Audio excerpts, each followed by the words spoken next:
Olá a todos, meu nome é Sheila Costa, estamos aqui com muito orgulho, diga-se de passagem, com Júlio César, que é palestrante espírita, militante da causa há muito tempo já e é presidente da ALEESE, Academia de Letras Espíritas do Estado de Sergipe. Isso mesmo.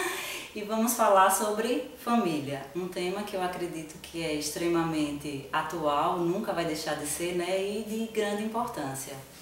E é justamente nesse caso, né, Júlio, nessa temática que a gente estava conversando antes da entrevista, que eu lhe pergunto, nessa nova constituição familiar, onde a mãe tem que sair para trabalhar, não mais só o pai, e as crianças muitas vezes ficam a cargo da educação a terceiros e até mesmo de instituições, né, como escolas, creches. Como é que você vê toda essa nova constituição, principalmente com relação à educação dessa criança? Olha, Sheila, nós precisamos estar muito atentos com relação a esses novos valores da nossa sociedade. É bem verdade que as pressões do mundo, principalmente a questão econômica, financeira, ela exige cada vez mais sacrifício das pessoas para manterem um determinado padrão ou até mesmo de sobrevivência, é bem verdade. E o nosso modelo de família saiu daquele modelo em que a mãe tinha a função de cuidar dos filhos e dos afazeres domésticos, então a educação doméstica ficava a cargo da mãe. Com essa nova, digamos assim, com essa nova estrutura, nós não temos mais a presença da mãe, via de regra é isso que ocorre. Mas nós precisamos perceber o seguinte, que o grande equívoco está nas pessoas, não na ausência física, mas principalmente na questão desse abandono, vamos colocar entre aspas, por quê? Sim. Porque se fica fora o dia todo, se está aquela ausência e o pouco tempo que tem, esse tempo é mal baratado. Por quê?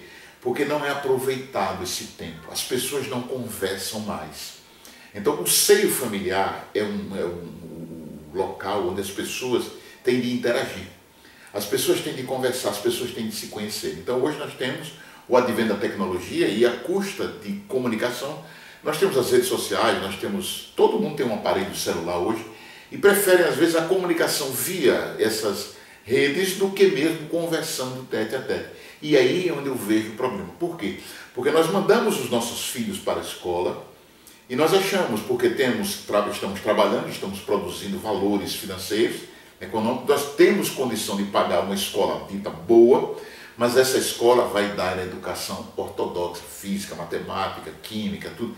Mas onde é que nós aprendemos valores morais? Isso mesmo. Onde é que nós encontramos amor? Onde é que nós aprendemos o respeito às pessoas? É na família. Sim. Então, a família ela não pode perder esse papel. Nós queremos uma sociedade melhor, nós queremos segurança, nós queremos educação, mas aí fica a pergunta, o que nós estamos fazendo para isso? De que forma nós preparamos as nossas crianças? Como é o exemplo que eu dou a essas crianças?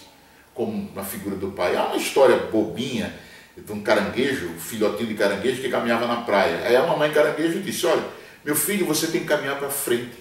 Aí o caranguejinho disse, mamãe, me mostre como eu ando para frente.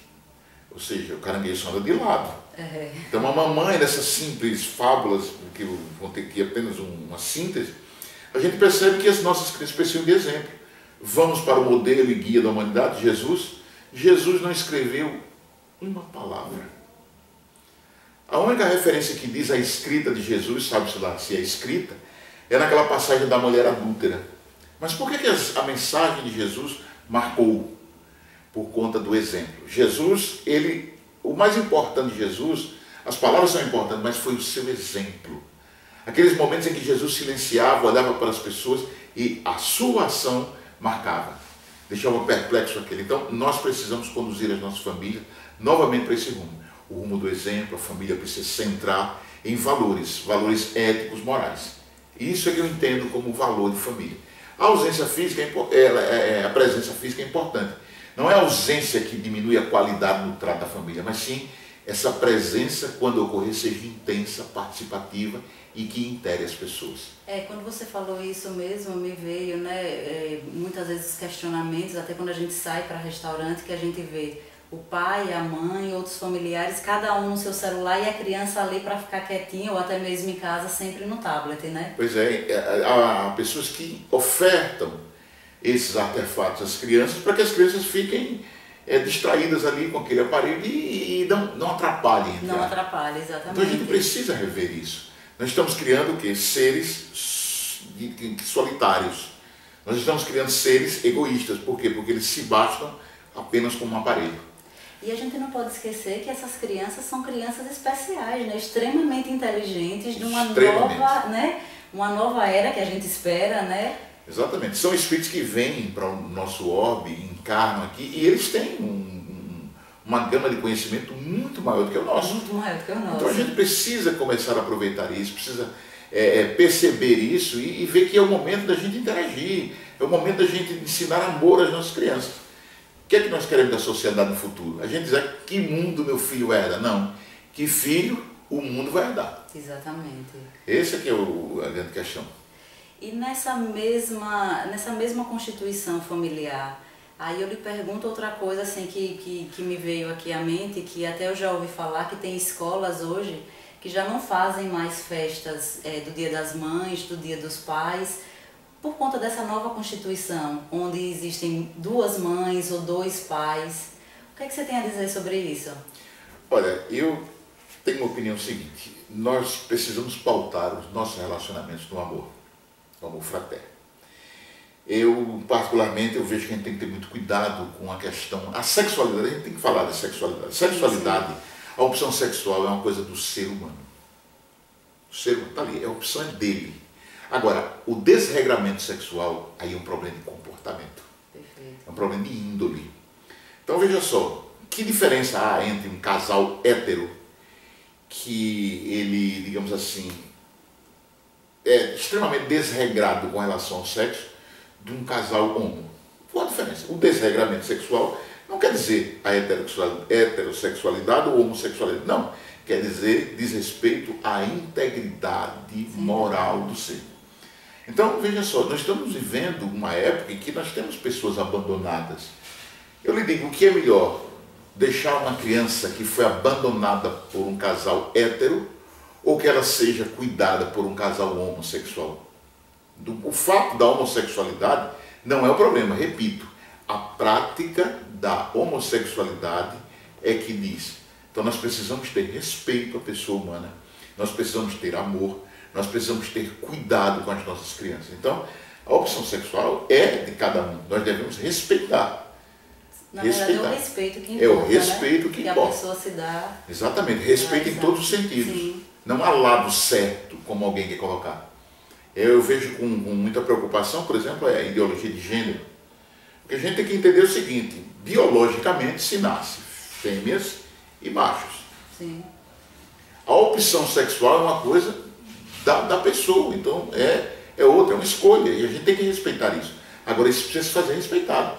Mas nós temos que cultuar os valores, nós temos que educar as nossas crianças dentro de princípios que a sociedade tem de refletir. Então, essa ideologia de gênero que está se falando tanto aí agora, ela precisa ser muito repensada. Eu, particularmente, eu acho que nós não podemos incutir uma criança que ela não seria diferente, não assim, mas um menino e uma menina, numa determinada idade, elas não têm noção de sexualidade.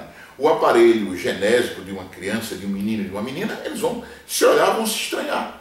Então, é exatamente esse ponto que a gente tem que respeitar. Mas eu não vejo problema nessa questão de casais, de mesmo pai, mãe. Não, a questão é o respeito que se tem, o amor. Você falou numa questão da adoção, né? E a gente escuta o tempo todo na doutrina como essa adoção, na verdade, assim, esse recebimento da criança, dessa nova criança, né? Que a gente sabe que no fundo, de alguma forma, a gente sempre está ligados, né? E a gente fala adoção como se a criança fosse um objeto que veio de fora. Pois é, a doutrina espírita, ela nos mostra que nós temos de alargar esse conceito de família. Família não é só pai, mãe, irmão, tio, tia, não. A família é o universo. Jesus diz isso. Sua mãe e teus irmãos estão aí. Quem é minha mãe? Quem são meus irmãos? O conceito não foi de separatismo, e sim de abrangência. Todos nós somos irmãos, então nós somos uma grande família. Então a gente precisa ver isso. Então quando a gente adota uma pessoa, às vezes a gente nem sabe, mas já foi um filho nosso, uma dívida nossa que nós temos, e o que importa é o amor. Sheila, o amor é quem rege o universo. E só para acabar, qual a mensagem que você deixa justamente para quem está passando agora por um momento difícil, que perdeu na família um ente querido? Primeiro vamos corrigir esse termo, perdeu. É verdade. A morte, ela existe. A separação física é inevitável. Faz parte de um mecanismo biológico. Mas o que a gente tem que pensar é o seguinte, nós temos um Deus. Nós temos Deus que nos ama. E como a morte é uma coisa natural, Deus não poderia castigar ninguém, separando um do outro. Quando nós nos unimos através do amor, mesmo que a morte nos separe daquele ente querido, daquele ente tão caro para nós, mas nós continuaremos existindo assim como ele, apenas em plano separado, por um momento, é uma separação momentânea. E a doutrina espírita nos ensina que na emancipação da alma, durante o sono do corpo físico, nós nos reencontramos e nós precisamos nutrir essa esperança.